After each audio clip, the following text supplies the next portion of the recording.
قتل أصحاب الأخدود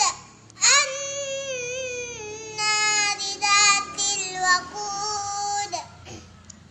إذ هم عليها قعود وهم على ما يفعلون بالمؤمنين شهود وما نقموا منهم إلا أن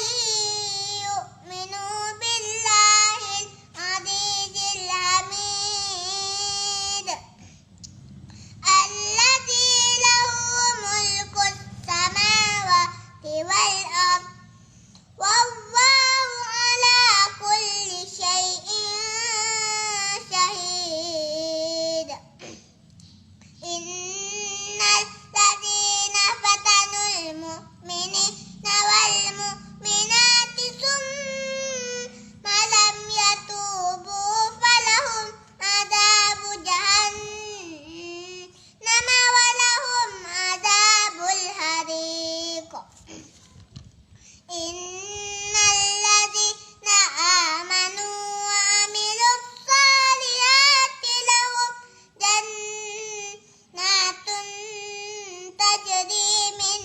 تحتها الأنهار ذلك الفوز الكبير